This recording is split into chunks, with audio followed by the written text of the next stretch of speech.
علم و حکمت. اللہ کے رسول صلی اللہ تعالی علیہ وسلم فرماتے ہیں انا مدینۃ العلم وعلی بابها فمن اراد العلم فلیأت الباب.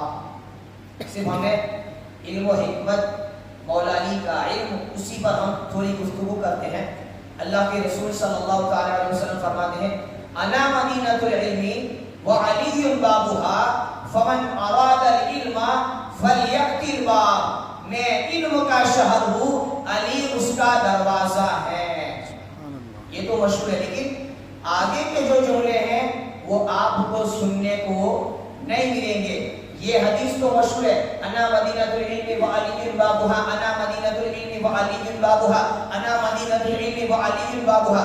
حضور نے یہاں تک نہیں فرمایا، حضور نے آگے فرمایا فمن اراد العلم، جو علم چاہتا ہے، جو علم حاصل کرنا چاہتا ہے، فلیأت الباب، تو چاہیے کہ وہ دروازے کے پاس جائے، وہ دروازے کے پاس سے آئے. لہذا اے عالمو، اپنے علم کو آپ آراستہ کرنا چاہتے ہو تو اس دروازے سے آؤ جس کو اللہ کے رسول صلی اللہ علیہ وسلم نے علم کا دروازہ کہا ہے.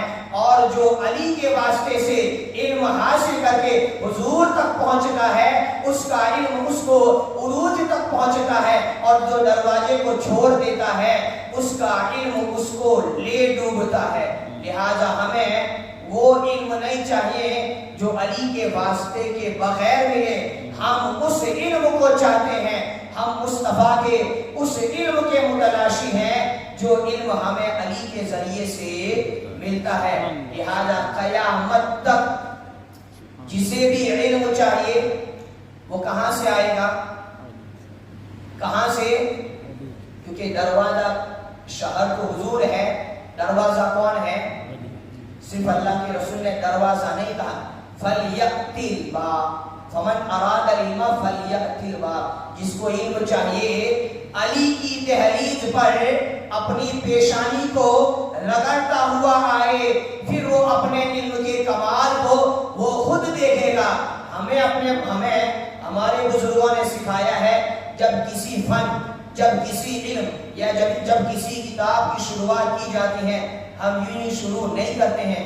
پہلے ہم 2 گانا نفل پڑھتے ہیں، اس کو علی کی بارگاہ میں ایصال ثواب کرتے ہیں، پھر علی سے ہم مدد مانگتے ہیں، علی کا وسیلہ لیتے ہیں، پھر اللہ تبارک و تعالی اس علم کی باریکیاں، اس کے دروازوں کو کھول دیتا ہے. تو یہ علم حاصل کرنے کا ذریعہ اور اس کا طور اور طریقہ ہے جو ہمیں بزرگوں نے دیا ہے.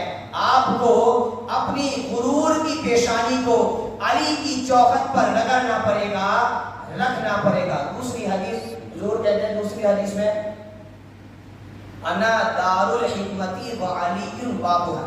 علم الگ ہے، حکمت الگ ہے. علم سے اوپر کا جو لیول ہوتا ہے اس کو حکمت کہتے ہیں. حضور نے علی کو صرف حکمت کا دروازہ نہیں کہا، علم کا دروازہ نہیں کہا. انا دار الحکمتی وعلی بابها. اگر علم کا شہر میں ہوں تو علم کا دروازہ علی ہے، اگر حکمت کا شہر میں ہوں تو حکمت کا دروازہ علی ہے. اور حکمت کسے کہتے ہیں؟ اللہ تعالیٰ نے حکمت دی تھی حضرت لقمان کو. 21ویں پارے میں پوری سورت ہے جس کے بارے میں ہم نے تفسیر میں سماعت کیا. وَلَقَدْ آتَيْنَا لُقْمَانَ الْحِكْمَةَ. ہم نے لقمان کو حکمت دی. حکمت کیا ہے؟ کہ وہ دانائی، وزڈم، وہ فہم، فراست، یعنی ایسا کہ جہاں پر کوئی مسئلہ بچے ہی نہیں، باقی ہی نہ ہو، جہاں ہر سوال کا جواب ہو، اس کو حکمت کہتے ہیں. اللہ تبارک و تعالیٰ نے مولا علی کو علم بھی عطا فرمایا. اور انا دار الحکمتی وعلی بابها. اور اسی حکمت کو اللہ تعالیٰ فرماتا ہے ادعو الی سبیل ربک بالحکمت. لوگوں کو اللہ کے راستے کی طرف حکمت سے بلاؤ. اور اسی حکمت کی پوری تفسیر قرآن ہے. حکمت کا مطلب ایسا سمجھ لو کہ کچھ بچا ہی نہیں ہے. اس لیے اللہ کے رسول صلی اللہ علیہ وسلم کہتے ہیں الکلمۃ الحکمۃ قالۃ المؤمن فحیث وجدها فَهُوَ أَحَقُّ بِهَا، حکمت جو ہے وہ مومن کی گمشدہ چیز ہے۔ مومنوں، حکمت یہ ہمارے لیے ہے، ہماری امانت ہے، جس کو ہم نے ضائع کر دیا ہے۔ حضور فرماتے الکلمۃ الحکمۃ ضالۃ المؤمن، مومن کی گمشدہ چیز ہے۔ فحیث وجدها فهو احق بها، جہاں حکمت کو وہ دیکھے، اس کو حاصل کر لے، اس کو پالے، اس لیے کہ وہی اس کا سب سے زیادہ حقدار ہے۔ تو اللہ تبارک و تعالیٰ نے حکمت کے اعلیٰ منصب پر اگر کسی کو فائز فرمایا ہے تو امت میں وہ علی کی ذات ہے۔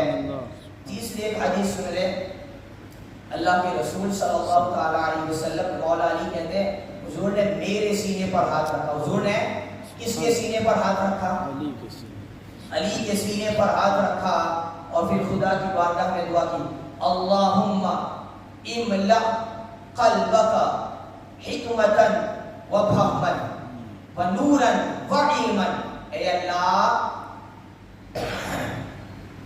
بھر دے علی کے سینے کو چار چیزوں سے، علی کے سینے کو بھر دے، علم سے بھر دے، حکمت سے بھر دے، فہم و فراست سے بھر دے، نور سے بھر دے۔ کس نے دعا کی؟ مصطفیٰ جان رحمت نے محض ہاتھ اٹھا کر نہیں بلکہ علی کے سینے پر مصطفیٰ نے ہاتھ رکھ کر خدا کی بارگاہ میں یہ دعا کی۔ مولا علی کہتے ہیں اس کے بعد جو میں فیصلہ فرماتا وہ فیصلہ حق ہوتا، یعنی میرا کوئی فیصلہ رونگ نہ ہوا کرتا ہے۔ پھر مولا کہتے ہیں کہ اس کے بعد میری حالت یہ ہو گئی کہ اللہ کے رسول صلی اللہ علیہ وسلم یہ حکمت اور علم کتنا حضور سے علی نے لیا۔ علی کہتے ہیں اس کے بعد 1000 علم و حکمت کے ابواب حضور نے مجھے سکھائے، حضور سے میں نے سیکھے 1000۔ کون کہتے ہیں؟ مولا علی کہتے ہیں کہ رؤوف و رحیم کریم نبی سے 1000 علم و حکمت کے باب میں نے سیکھے، اور ہر باب سے 1000 باب پھر میں نے خود سیکھے۔ یہ ہے مولا کا علم۔ سبحان اللہ۔ اور پھر مولا کا علم صحابہ کی زبان میں، صحابہ یہ برملا کہتے تھے کہ گروہ صحابہ میں صرف علی ایک ہستی تھی جو کہتی تھی پوچھو جو پوچھنا ہو مجھے، قیامت تک کے سوالات مجھے پوچھو۔ یہ صحابہ کی زبانی ہے، یہ علی کا خاصہ ہے۔ صحابہ کہتے ہیں ہمارے درمیان صرف علی کی ذات ایسی تھی جن کو اپنے علم و حکمت، فہم و فراست پر اس طریقے سے پورا بھروسہ تھا۔ آپ کہتے تھے جو پوچھنا ہو پوچھو، علی بیٹھا ہے آپ کے سوالات کا جواب دینے کے لیے۔ اب اسی کو اگر دوسرے اینگل سے تھوڑا بات کریں، صرف حکمت کے 1000 باب حضور نے سکھائے، ہر باب سے 1000 باب علی نے سیکھے۔ اب یہ ایک باب کیا ہے؟ صرف ایک باب کی جانب لے جاؤں تو ایک نام آتا ہے حضرت ابو الاسود دؤلی، ٹائم ہو رہا ہے۔ حضرت ابو الاسود دؤلی یہ مولا علی کے شاگرد ہیں۔ یہ جو مدارس میں نحو و صرف الکلمۃ لفظ ودی معنی مفرد مفرد مفردا وهو اسم وفعل وحرف، یہ نحو اور صرف جو پڑھایا جا رہا ہے، اگر کوئی اس کو سمجھتا ہے، کسی بھی لینگویج کا گرامر اگر کوئی سمجھ لیتا ہے تو یہ بہت اچھی بات ہے، لیکن اگر کوئی اس کو سمجھاتا ہے تو یہ اور اچھی بات ہے۔ کوئی اس کا ماہر ہو جاتا ہے اور اچھی بات ہے، کوئی اس میں گولڈ میڈالسٹ ہو جاتا ہے، یہ اور اچھی بات ہے۔ لیکن کسی لینگویج کے گرامر کو کوئی وضع کرے، بنائے کہ جب اس کا نام و نشان نہ ہو، تو یہ کیسی بات ہے کہ جہاں تصور نہیں تھا کہ کوئی ناؤن ہے، پروناؤن ہے، اور اگر کوئی بندہ آ کر یہ ساری چیزیں بنائے تو یہ کیسا علم ہوگا۔ تو یہ نحو و صرف جو ہے، جب اس کا وجود نہیں تھا میرے مولا نے اس کی بنیاد ڈالی، اپنے شاگرد ابو الاسود دؤلی کو سکھایا، اشارہ کیا کہ اس طریقے سے لکھتے جاؤ، میں چیک کروں گا، جہاں غلطی ہوگی نشاندہی کروں گا، اضافہ فرماتا جاؤں گا۔ ان اللہ بریء من المشرکین ورسولہ، لی لام پر جو کسرہ پڑھا، علی نے دیکھا ابھی تو یہ دور ہے اور عربی جاننے والے ہیں، جب یہ اسلام عرب سے عجم تک پہنچے گا، جو عربی جاننے والے نہیں ہوں گے یہ کیسی غلطی کریں گے؟ پھر میرے مولا نے امت کی اس غلطی اور حال پر ترس کھاتے ہوئے باقاعدہ نحو و صرف کے علم کو آپ نے وضع کیا، بنیاد ڈالی، یہ دھیرے بڑھتے بڑھتے اس میں اضافہ ہوتے ہوئے، ترمیم ہوتے ہوئے آج ہم تک پہنچا۔ تو آج ہم قرآن جو پڑھ رہے ہیں یہ علی کا صدقہ ہے، آج آسانی سے علماء قرآن کو سمجھ رہے ہیں یہ علی کا صدقہ ہے، اور ہر اعتبار سے اللہ تبارک و تعالیٰ نے علی کو علوم و فنون پر ایسی مہارت عطا فرمائی تھی، اسی لیے کہتے ہیں انا مدینۃ العلم وعلی بابها، وآخر دعوانا الحمد للہ رب العالمین۔